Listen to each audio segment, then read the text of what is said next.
اور جنت میں مائے معین ہوگا، حوض کوثر ہوگا، سلسبیل ہوگا. کبھی وہ حوروں سے جام پیئیں گے، کبھی وہ غلمانوں سے جام پیئیں گے. لذت تو بڑی ہوگی، لیکن ایک لذت کی کہانی اللہ نے قرآن میں سنائی. ایک وقت ایسا بھی پھر آئے گا وَسَقَاهُمْ رَبُّهُمْ شَرَابًا طَهُورًا، ان کا رب انہیں خود شراب طہور پلائے گا کہ تم نے میرے لیے چھوڑا، دنیا کی شراب تو نہیں پی لو، میرے دستے قدرت سے شراب پیو. تو وَسَقَاهُمْ رَبُّهُمْ، نہ حوروں کے ہاتھوں سے، نہ غلمانوں کے ہاتھوں سے، نہ کسی اور کے ہاتھوں سے. وَسَقَاهُمْ رَبُّهُمْ. پھر دنیا کی تکلیفیں یاد رہیں گی جب مالک شراب طہور پلا رہا ہوگا. تو یہ ہے زندگی. اپنی زندگی کو اس ڈھب سے گزاریں کہ آخرت کی زندگی بہتر ہو جائے. تو انہوں نے جو لوگوں کو دین دیا، لوگوں کو دین کی قدریں، تو یہ ان کو ملا کہاں سے؟ تو پھر بات وہی آتی ہے کہ آغوش مادر کی تربیت اثر دکھاتی ہے. اگر انہوں نے 70 ہزار لوگوں کو دین کے لیے بلایا اور لوگ کھچے چلے آئے، اور پھر 4 ہزار لوگ ایک مجلس میں وہ واصل باللہ ہوتے چلے گئے، تو ہم اگر دیکھتے ہیں جب وہ گھر سے حصول علم کے لیے نکلتے ہیں تو ماں ان کی آستین میں 40 درہم سی دیتی ہے اور ساتھ یہ تاکید کرتی ہے کہ بیٹا تو نے جھوٹ نہیں بولنا ہے. اللہ اکبر. پھر راستے میں جب قافلہ لوٹا جاتا ہے تو ایک بچہ سمجھ کے کس کے پاس کیا رکھا ہوگا کوئی تلاشی بھی نہیں لیتا. گزرتے سرے راہ ہی ڈاکو پوچھ لیتا ہے آپ کے پاس بھی کچھ ہے؟ تو کہتے ہیں ہاں میرے پاس بھی 40 درہم ہے. تو وہ حیرت زدہ ہو کے رک جاتا ہے کہ بلہ چوروں اور ڈاکوؤں کو بھی پیسے بتائے جاتے ہیں.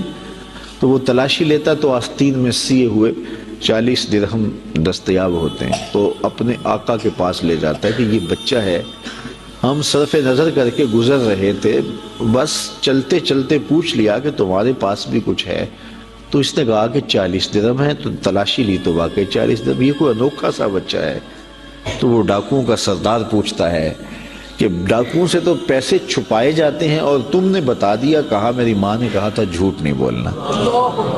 یہ میری ماں کی نصیحت تھی اور میں اس نصیحت پہ کھڑا ہوں. اللہ اکبر. اس کی آنکھوں سے آنسو جاری ہو گئے کہ یہ ایک بچہ ہو کہ ماں سے کیا گیا عہد توڑتا نہیں ہے، اور ہم اللہ سے کیے ہوئے وعدے توڑ رہے ہیں اور پامال کر رہے ہیں. تو کہا کہ آپ ہاتھ بڑھائیے، ہم آپ کے ہاتھ پہ ہی توبہ کرنا چاہتے ہیں. آپ فرماتے ہیں سب سے پہلے لوگ جو میرے ہاتھ پہ تائب ہوئے وہ ڈاکو تھے. آپ مجھے بتائیے یہ حصول علم کا بھی راستہ ہے. ابھی عالم بننے جا رہے ہیں، اس کے بعد تصوف کی کٹھن وادیوں میں قدم رکھیں گے، چلا کشی کریں گے، مجاہدے کریں گے، اور اس کے بعد وہ مقامات رفیع نصیب ہوں گی. لیکن ابھی بچپن میں جا رہے ہیں تو یہ عالم ہے، اور جب علم حاصل کر کے واپس آ رہے ہوں گے تو پھر عالم کیا ہوگا. اور آپ جانتے ہیں کہ آپ کے والد گرامی اللہ اکبر حضرت عبداللہ صومعی، وہ ایک بہت بڑا نام ہے. نہر کنارے وضو کر رہے تھے اور وضو کرتے کرتے پانی میں بہتا ہوا ایک سیب آیا. اس کو اٹھا کر کے بھوک کی شدت تھی، کھا لیا. کھا چکے تو یاد آیا یہ تو میرا تھا ہی نہیں، یہ تو مال لقطہ تھا، تو میں نے اس کو کھا لیا. کیوں کھایا؟ مجھے کس نے حق دیا تھا کہ وہ مال لقطہ لے لوں اور اس کو اپنے پیٹ کا لقمہ بناؤں؟ خیر جس سمت سے پانی آ رہا تھا اسی سمت پہ چل پڑے. بہت دور جا کے دیکھا کہ ایک باغ ہے سیبوں کا جس کی شاخیں لٹک رہی ہیں پانی میں. سمجھ گئے کہ یہاں سے ٹوٹا ہوگا، گرا ہوگا. تو باغ کے مالک کے پاس گئے، آپ سے ملنا ہے پوچھ. اس نے بڑا اعزاز دیا، کہا جی بتائیے. اس نے کہا کہ بتائیے کس کام آئے ہو؟ اس نے کہا کوئی آیا ہے، اس کو کچھ چاہیے ہوگا. تو کہا حضرت آپ کے باغ کا ایک سیب میں نے کھایا ہے، اور وہ ایسے وضو کر رہا تھا تو بس غلطی سے میں نے کھا لیا ہے، تو اب اس کا کیا ہرجانہ ہے میرے ذمہ؟ اس نے غور سے دیکھا کہ یہ کوئی معمولی بات ہے جو کر رہے ہیں. اس نے کہا، اس کے تیور بدل کے، پہلے تو مہمان نوازیاں تھی، کہا نہیں ایسے نہیں معافی ملے گی. کہا کیسے معافی ملے گی؟ کہا 12 سال میرے باغ کی گوڈی کرنی پڑے گی. ایک سیب کے بدلے 12 سال. لیکن وہ بھی کوئی صاحب نظر تھے اور وہ بھی اس دوران ان کی تربیت کرنا چاہتے تھے اور انہیں دیکھنا چاہتے تھے. تو کہا کہ 12 سال تمہیں میرے باغ کی گوڈی کرنی پڑے گی. تو تیار ہو گئے کہ ٹھیک ہے وہ میرا گناہ تو دھل جائے گا، تم معاف تو کر دو گے۔ آج غوث پاک کی 11ویں پکانے والے دیکھیں وہ کس مال سے پکا رہے ہیں۔ یہ میں غوث اعظم کے والد کی کہانی سنا رہا ہوں۔ اللہ اکبر، 12 سال گوڈی کر رہے ہیں، 12 سال۔ 12 سال کے بعد ایک دن باغ کے مالک نے کہا کوئی سیب توڑ کے لاؤ، تو وہ سیب توڑ کے لے گئے تو وہ بھی کچا ہی تھا، وہ اس طرح کا پختہ نہیں تھا جس طرح کہ توڑ کے پیش کیا جاتا ہے۔ تو کہا 12 سال ہو گئے میرے باغ میں کام کرتے ہوئے، تمہیں ابھی تک یہی نہیں پتا چلا کہ اچھا سیب کون سا ہوتا ہے؟ کہا ایک سیب کی سزا کاٹ رہا ہوں، مجھ سے قسم لے لو 12 سالوں میں نظر اٹھا کے سیب کی طرف دیکھا بھی ہو۔ میرا کام جڑوں میں گوڈی کرنا ہے وہی کرتا، میں اوپر کبھی 12 سال میں نہیں دیکھا۔ اللہ اکبر۔ تو فوراً سینے سے لگا لیا، کہا تمہارا گناہ معاف ہو جائے گا، اب ایک شرط رہ گئی ہے۔ تو کہا حضرت بتائیے۔ کہا میری ایک بیٹی ہے جو آنکھوں سے دیکھتی نہیں، کانوں سے سنتی نہیں، زبان سے بولتی نہیں اور پاؤں سے چل نہیں سکتی، تو اس سے تمہیں نکاح کرنا پڑے گا۔ اب شادی انسان کی زندگی کا اہم مرحلہ ہوتا ہے، سوچ سوچ کے انسان قدم اٹھاتا ہے، زندگی پوری گزارنی ہے۔ کہا پھر اس کے بعد معافی مل جائے گا؟ اس کے بعد معافی ہے۔ نکاح ہو گیا۔ کہا جائیے اپنی جو ہے وہ دلہن کے کمرے میں۔ جہاں گئے تو وہاں صحیح الاعضاء ایک خاتون، ایک لڑکی منتظر تھی، تو واپس دوڑ آئے اور دوڑتے ہوئے جو ہے وہ ماتھے پہ دروازے کی چوگاٹ جو تھی وہ دروازے پہ لگی۔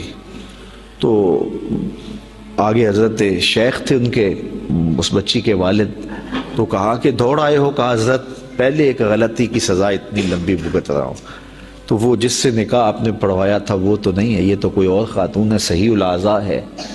کہا وہی تمہاری بیوی ہے۔ کانوں سے بہری اس لیے ہے کہ آج تک اس نے غیر محرم سے ہم کلامی نہیں کی، اور زبان سے گونگی اس لیے ہے کہ غیر محرم سے کبھی بات نہیں کی، نابینا اس طرح ہے کہ اس نے آج تک غیر محرم کو دیکھا نہیں۔ اللہ اکبر۔ پاؤں سے اپاہج اس طرح ہے کہ آج تک یہ جو ہے وہ غیر محرم کی طرف چل کے نہیں گئی۔ یہ حضرت غوث اعظم کی والدہ بنی، اور یہ بزرگ جنہوں نے سیب کھایا تھا یہ حضرت غوث اعظم کے والد بنے۔ پھر اللہ نے ان دونوں کو جو شہزادہ دیا اس کا نام شیخ عبد القادر جیلانی۔ تو وہ کیا کسی نے کہا تھا نا کہ اچھی مائیں اچھی اولاد کی ضمانت ہوتی ہیں، اور مائیں جب اس طرح کی پاکیزہ صفتوں اور باپ تقوی کے اس معیار پر ہوں تو پھر بیٹے شیخ عبد القادر جیلانی ہی ہوتے ہیں۔ آپ جانتے ہیں کہ مائی راستی حضرت بابا فرید گنج شکر کی ماں، وہ بچے ہیں تو مصلے کے نیچے شکر کی پڑیاں رکھ دیتے ہیں، اور وہ نماز پڑھتے ہیں، مصلہ اٹھاتے ہیں تو نیچے شکر کی پڑیا ہوتی ہے، تو انہیں شوق تھا شکر کا تو وہ کھا لیتے ہیں۔ اللہ اکبر۔ تاکہ بچہ عادت اس کی پک جائے، پختہ ہو جائے نماز کی۔ امام غزالی نے احیاء العلوم میں لکھا ہے ہر عمل پہلے ریاکاری ہوتا ہے، پھر عادت بنتا ہے، پھر عبادت بنتا ہے۔ تو اپنی اولاد کی تربیت کرنی چاہیے کہ انہیں پہلے لالچ دے کے انہیں نیکیوں کی طرف راغب کرنا چاہیے۔ تو وہ روز شکر رکھتی تھی۔ ایک دن ماں کہیں گئی تھی اور آتے ہوئے لیٹ ہو گئیں، اور نماز کا وقت آ گیا۔ ماں کا دل ڈول رہا ہے کہ آج بیٹے نے مصلی اٹھایا تو آج چونکہ میں نے شکر کی پوڑی رکھی نہیں تو بیٹے کا بھرم ٹوٹ جائے گا۔ دل ہی دل میں دعا کرنے لگی، مالک تو قادر بھی ہے قدیر بھی ہے، آج میری محبت کی، آج میری اس ادا کی اور میری اس حکمت عملی کی جس کے ذریعے بچے کو نمازی بناتی ہوں، لاج رکھ لے۔ خیر واپس پلٹی، بیٹا نماز پڑھ چکا تھا، تو ماں نے جلدی سے کہا کہ بیٹا فرید نماز پڑھ لی؟ کہا امی نماز پڑھی، لیکن ماں کا دل ڈھولنے لگا کہ لیکن کے بعد کیا کہنے والا ہے۔ کہا لیکن آج جو پوڑی شکر کی ملی نا اس کا چاسی کوئی اور تھا، اس کا مزہ ہی کوئی اور تھا۔ تو ماں نے بیٹے کو گلے سے لگایا، کہا بیٹا پہلے پڑیا میں رکھتی تھی، اب تیرے رب نے رکھی ہے۔ اللہ اکبر۔ کیا آج کی ماں بیٹے کو نمازی بنانے کے لیے اس کے مصلے کے نیچے چاکلیٹ نہیں رکھ سکتی؟ آج اس کو نمازی بنانے کے لیے کوئی طریقہ اختیار نہیں کر سکتی؟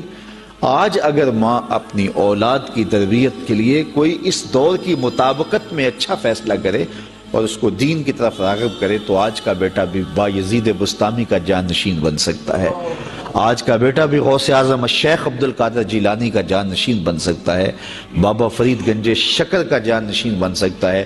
قطب الدین بختیار کاکی علیہ رحمہ جب حفظ کرنے جاتے ہیں تو استاد پہلا پڑھا سپارے سے آغاز کرتے ہیں، سارا پارہ سنا دیتے ہیں، دوسرا تیسرا حتیٰ کہ 14 پارے سنا دیتے ہیں۔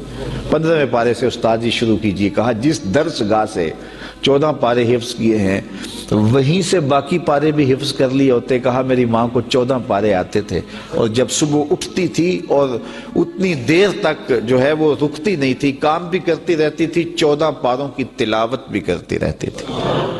اور یہ بات میں نے ماں کی آغوش سے یہ پارے سیکھ لیے ہیں۔ جب ماں ایسی ہو تو بیٹے قطب الدین بختیار کاکی بنتے ہیں۔ اقبال کہتا ہے تو نہ شناسی کہ تو نہ دانی کہ سوزے کراتے تو دیگر گوں کر تقدیر عمر را، اے میری بہن تو نہیں جانتی اگر تو بہن ہو کے قرآن پڑھے تو عمر کی تقدیر بدلتی ہے، اور اگر تو ماں ہو کے قرآن پڑھے تو بیٹا نیزے کی نوک پہ قرآن سناتا ہے۔ تو ماؤں کو خاص طور پہ اپنی اولاد کی تربیت کے اندر کوشاں ہو جانا چاہیے۔ یہی حضرت غوث اعظم رضی اللہ تعالیٰ عنہ کی تعلیمات ہمیں بتاتی ہیں۔ ہر انسان کے ساتھ ایک محافظ فرشتہ پیدا کیا ہے، اور اگر وہ محافظ فرشتہ انسان کے ساتھ نہ ہو، شیاطین انسان کو ویسے مار ڈالیں، انسان کو قتل کر ڈالیں اگر اللہ نے حفاظت کے لیے فرشتہ معمور نہ کیا ہو۔ یہ انسان کے دشمن ہیں، اور انسان کو شیاطین راہ مستقیم سے ہٹانے کے لیے دن رات کوشاں۔ پھر یہ اتنا مکار دشمن ہے، ہر ایک کو ایک لاٹھی سے نہیں ہانکتا، اسے پتہ ہے کہ کس کو کیسے بھٹکانا ہے۔ ایک شب زندہ دار جس کو سحری کے وقت اٹھ کے آنسو بہانے کا لطف ملتا ہے، اب شیطان اس کو کہے کہ سحری کے وقت اٹھا نہ کر، تو وہ شب زندہ دار جب اس کے آنسو مسلح میں جذب ہوتے ہیں اور وہ اترتے ہوئے آنکھوں سے آنسو اتنی لذت اسے دیتے ہیں کہ دنیا ما فیہا کی لذتیں ایک طرف اور یاد خدا میں رونا ایک طرف۔ اب شیطان کسی کو کہے کہ سحری کے وقت اٹھا نہ کر تو کوئی شیطان کی یہ بات تھوڑی مانے گا، تو شیطان اسے یہ کہتا بھی نہیں ہے، اسے کہتا ہے نہیں اٹھا کر، لیکن صبح بتا دیا کر کے میں تہجد گزار ہوں، اسے ریا میں مبتلا کرے گا۔ ایک شخص جس کی طبع میں فیاضی گندی ہوئی ہے، اب شیطان اس کو کہے کہ تو سخاوت نہ کیا کر، بخل کا درس دے، تو طبعاً جو سخی شخص ہے جس کی فطرت کے اندر فیاضی ہے تو وہ شیطان کی اس بات کو تو نہیں مانے گا۔ شیطان اسے یہ کہتا بھی نہیں کہ تو بخل کر، اسے فضول خرچی کی طرف لگا دے گا، اسے ان کاموں میں خرچ کرنے کی ترغیب دے گا جس کا اس کو اور معاشرے کو کوئی فائدہ نہیں ہوگا۔ اس لیے شیطان رخ بدلتا ہے۔ ایک شاعر جس کی طبع کے اندر لطافت ہے، نرمی ہے، محبت ہے، اب شیطان اس کو کہے کہ فلاں کو قتل کر دے، تو شاعر تو شاخ سے پھول بھی نہیں توڑ سکتا، تو پھر وہ کسی کا سر کاٹ دے، یہ کیسے ممکن ہو سکتا ہے؟ شیطان ایک شاعر کو یہ کہتا بھی نہیں، اسے وہ شراب اور شباب کے پیچھے لگا دیتا ہے۔ اب اتنا سخت دشمن، اتنا مکار دشمن، حضرت سیدنا غوث اعظم رضی اللہ تعالیٰ عنہ فرماتے ہیں میرے اوپر صحاب نور چھا گیا اور آواز آئی عبد القادر، تو نے اللہ کی اتنی عبادت کی ہے، اتنی ریاضت کی ہے کہ شریعت کا ہم تمہیں اب مکلف نہیں رہنے دیتے، اور اب تو نماز نہ پڑھے اور دیگر اعمال نہ کرے تو تجھے کوئی پکڑ نہیں، میں تیرے اوپر ایسے راضی ہو گیا ہوں۔ تو ایسے بادل سے آواز آئی، کہتے مان میرے دل میں خیال آیا کہ اگر عبادت کا مکلف نہ ہونا ہوتا تو امام الانبیاء صلی اللہ علیہ وسلم سے بڑھ کر کون اللہ کا مقرب تھا۔ حتی تتورم قدماہ، حضور جب نماز پڑھتے اور اس قدر لمبا قیام کرتے حضور کے مبارک پاؤں سوج جاتے، لیکن ان کو تو کہا گیا وَعْبُدْ رَبَّكَ حَتَّى يَأْتِيَكَ الْيَقِينُ، انہیں تو کہا گیا کہ آخری سانس تک اللہ کی عبادت کرنی ہے، تو میں کون ہوں کہ مجھے کہا جائے کہ تو اب عبادات کا مکلف نہیں رہا، کوئی بات نہیں ہے۔ تو کہتے ہیں میں لا حول ولا قوت الا باللہ پڑھا تو وہ جو مجھے نور نظر آ رہا تھا وہ سیاہی میں بدل گیا۔ تو وہ ابلیس تھا جو اس رنگ میں مجھے بھٹکانا چاہتا تھا، کہا عبد القادر اس مرتبے پہ پہنچے ہوئے کتنے لوگوں کو میں نے گمراہ کر دیا، تیرے علم نے تجھے بچا لیا۔ تو میں نے کہا ظالم، میرے علم نے مجھے نہیں بچایا، میرے اللہ کے فضل نے بچایا۔ تو کہا پھر بچ گیا ہے، کئی میں نے یوں لوٹ لیے۔ تو اتنا مکار دشمن ہو جو ہمارے اوپر مسلط ہے اور دن رات کوشاں ہے، ہماری متاع عمل لوٹنے کے لیے، متاع ایمان لوٹنے کے لیے، تو پھر مجھے بتاؤ کہ ہم کیا غافل ہو کے بیٹھیں گے؟ ایسے ناپاک وجود کا مقابلہ کوئی آسان ہے جو ہماری متاع عمل لوٹتا ہے، متاع ایمان لوٹتا ہے، ہمیں عمل کرنے نہیں دیتا، کریں تو وسواس ڈال رہا ہوتا ہے، کر لیں تو ریا میں اور تکبر میں مبتلا کر کے، عجب میں مبتلا کر کے کیا ہوا عمل بھی لوٹ لیتا ہے۔ مجھے بتاؤ یہ کوئی جو ہے وہ سوکھا کام ہے کہ ہم مقابلہ کریں؟ اب ماہ صیام میں روزے سے بھوک بھی کاٹتے ہیں، اور قرآن مجید کی تلاوت اور دیگر معمولات کے لیے ہمیں تنہائی بھی میسر آتی ہے، اور اسی طرح ہمیں روزے سے جو ہے وہ اپنی زبان کو کنٹرول کرنے کا درس بھی ملتا ہے۔ تو روزہ تمہاری زبان کا محافظ بن جاتا ہے، پھر روزہ تمہاری شہوات کے کنٹرول کا ذریعہ بن جاتا ہے، اور روزہ تنہائی کی وجہ سے اختلاط سے جو خرابیاں پیدا ہوتی ہیں ان سے تمہیں بچا لیتا ہے۔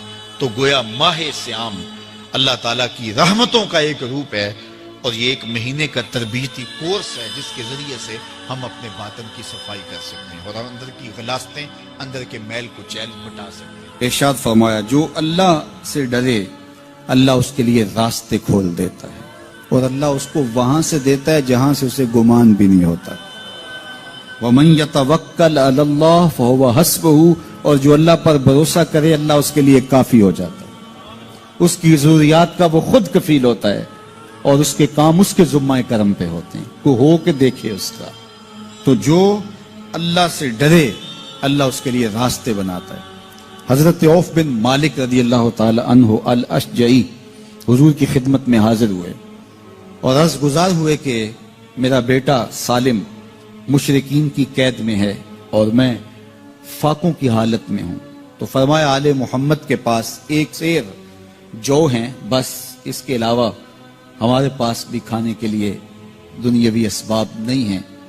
کہا صبر کرو اور اللہ سے ڈرو، اور لا حول ولا قوت الا باللہ کثرت کے ساتھ پڑھو۔ یہ ایسا وظیفہ ہے، ایک حدیث پاک میں آتا ہے کہ یہ 99 بیماریوں کا علاج ہے، اس میں سب سے کم درجے کی بیماری ہم اور غم ہے، یہ دکھوں کا مداوع ہے، مشکلات کا علاج ہے، اور یہ وظیفہ میرے حضور نے بتایا۔ حضرت ابو ذر غفاری رضی اللہ تعالیٰ عنہ کو حضور نے 5 چیزیں بتائی تھی، ان میں سے 5ویں چیز یہ تھی کہ ابو ذر کثرت کے ساتھ لا حول ولا قوت الا باللہ پڑھا کرو۔ فرمایا عرش الہی کے نیچے ایک خاص خزانہ ہے، یہ وظیفہ وہاں سے آیا ہے، یہ زندگی میں معمول بنا لو، جب پھنس جاؤ مشکلات میں آ جاؤ تو لا حول ولا قوت الا باللہ پڑھو، اللہ راستے کھولے گا۔ تو حضور نے 3 چیزیں فرمائی، اللہ سے ڈرو، صبر کرو، اور کثرت کے ساتھ لا حول ولا قوت الا باللہ پڑھو۔ وہ فرماتے ہیں کہ میں یہ عمل شروع کیا، ابھی گھر میں بیٹھا ہی تھا کہ دروازے پہ دستک ہوئی، تو میں اٹھا کہ دروازہ کھولوں دیکھوں کہ کون ہے، تو دروازہ کھولا، دیکھا میرا بیٹا کھڑا ہے اور اس کے پیچھے 100 اونٹ کھڑے ہیں۔ تو میں نے کہا کہ تم اور یہ اونٹ؟ کہا مجھے موقع لگ گیا، میں ان کی قید سے بھاگ آیا اور آتے آتے ان کے 100 اونٹ بھی ہانک لایا ہوں۔ وَيَرْزُقْهُ مِنْ حَيْثُ لَا يَحْتَسِبُ، وہ تمہیں وہاں سے رزق دے گا جہاں سے تمہیں گمان بھی نہیں، اس کے ہو کے تو دیکھو۔ اللہ اکبر، اللہ کے ہو جاؤ تو پھر وہ تمہاری ضرورتوں کا کفیل ہو جائے گا۔ فرمایا حضرت عبداللہ ابن مسعود رضی اللہ تعالیٰ عنہ نے کہ کسی شخص کو فقر و فاقہ آ جائے تو وہ لوگوں کو بتائے کہ میں آج کل بڑے مشکل حالات میں ہوں، ہر وقت لوگوں کو بتاتا رہے تو اس کی مشکل بڑھے گی، اس کی مشکلیں آسان نہیں ہوں گی اس طرح۔ اور اگر وہ اپنی اس مشکل کو کسی سے شیئر نہ کرے بلکہ مصلی بچھا کے اپنے رب سے کہے کہ مالک فقر و فاقہ آ گیا ہے اور اس کا علاج تیرے پاس ہے، اس مرض کا مداوع تیرے پاس ہے۔ حضرت عبداللہ ابن مسعود فرماتے ہیں کہ رسول کریم نے فرمایا جلد یا بدیر اللہ اس کو مالا مال فرما دے گا۔ یہ بھی کبھی کر کے دیکھو، مشکل آ جائے، فاقہ آ جائے، مصیبت آ جائے، کسی سے نہ کہو، صرف اپنے رب سے کہو، پھر دیکھنا اس کی کرم نوازیوں کا می کیسے برستا ہے۔ فرمایا اللہ پر بھروسہ کرنے کا جو حق ہے اگر وہ تم ادا کر دو، وہ تمہیں ایسے رزق عطا کرے جیسے پرندوں کو عطا کرے۔ ہم تو دکان پہ جانا ہوتا ہے، فیکٹری میں جانا ہوتا ہے، ہم اپنے کاروبار پہ جانا ہوتا ہے، نوکری پہ جانا ہوتا ہے، مزدوری پہ جانا ہوتا ہے، ہمیں پتہ ہے کہاں آج صبح جانا ہے، لیکن پرندوں کو کوئی پتہ نہیں ہوتا کہاں جانا ہے، راس المال بھی نہیں ہوتا، لیکن صبح نکلتے ہیں، شام کو کبھی بھی خالی پیٹ نہیں آئے۔ بن توکل پنچھی اڑ دے، خرچ نہ پلے زیرا ہو۔ گھر سے خالی پیٹ نکلتے ہیں، جب واپس آتے ہیں تو پیٹ بھرے ہوئے ہوتے ہیں، اور پھر جو ان کی ضرورت ہوتی ہے اللہ وہ ساری ضرورتیں پوری کرتا ہے، جو ضرورت ان کی ہوتی ہے۔ یہ شیر کتنا گوشت کھاتا ہے، اللہ روز اسے دیتا ہے۔ یہ ہنس روزانہ سچے موتی کھاتے ہیں، اور آپ مارکیٹ میں لینے جائیں لاکھوں روپے لگا کے تولے ماشے کے حساب سے آپ خریدتے ہیں، پھر بھی آپ کو یقین نہیں ہوتا کہ یہ سچے ہیں یا 2 نمبر ہیں۔ اور ہنس دنیا پہ کروڑوں جانور پائے جاتے ہیں، روز کھاتے ہیں، صبح بھی، شام بھی، دوپہر بھی، پیٹ بھر کے کھاتے ہیں، اللہ روز انہیں عطا کرے۔ کہا اس پہ تھے تو بوڑھے بزرگ جو مسجد میں جانے سے قاصر تھے وہ گھروں میں بیٹھ کے قرآن پڑھتے ہوتے تھے، اور عموماً ظہر کے وقت بھی اور صبح کے وقت بھی گھروں سے قرآن پڑھنے کی آوازیں آیا کرتی تھی۔ آج گھروں سے پاپ میوزک کی صدائیں سننے کو تو ملیں گی، لیکن قرآن کے نغمے موقوف ہو گئے۔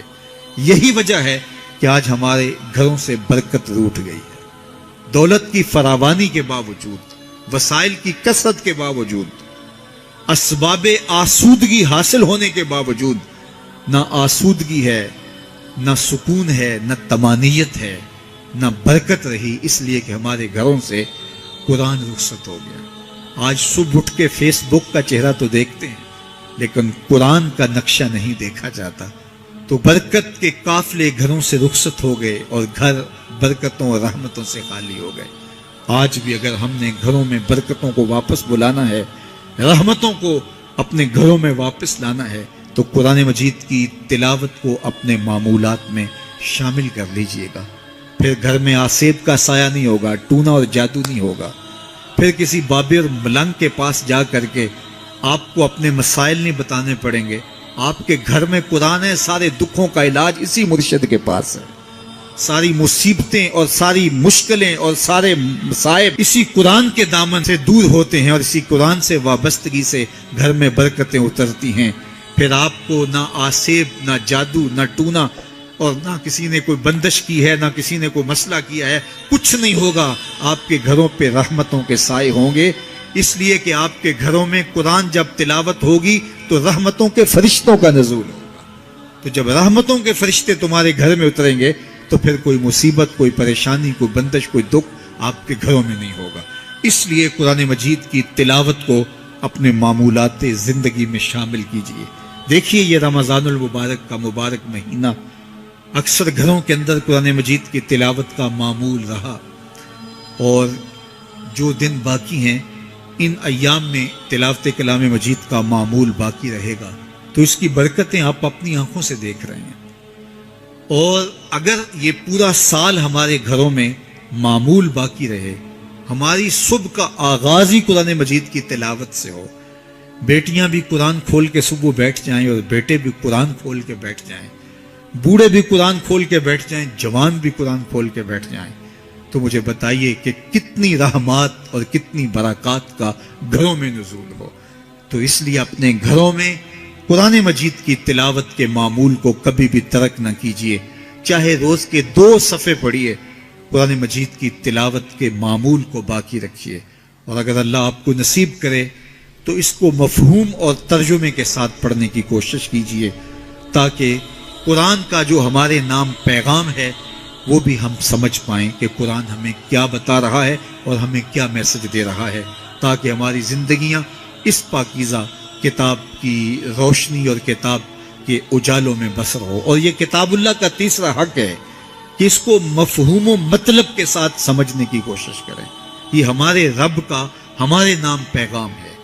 آپ کے کسی دوست کا، کسی ملنے والے کا آپ کے نام خط آ جائے اور وہ اس زبان میں ہو جو زبان آپ نہ جانتے ہوں، تو اتنی دیر تک آپ مطمئن نہیں ہوتے جب تک اس کے مندرجات سمجھ نہیں لیتے، کسی ایسے شخص سے وہ مضمون جان نہیں لیتے جو وہ زبان جانتا ہو۔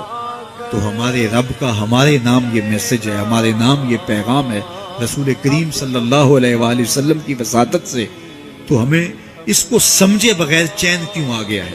تو ہم اس پیغام کو سمجھیں کہ ہمارا رب ہمیں کیا فرما رہا ہے، کن امور کا حکم دے رہا ہے اور کن باتوں سے ہمیں روک رہا ہے۔ اگر ہم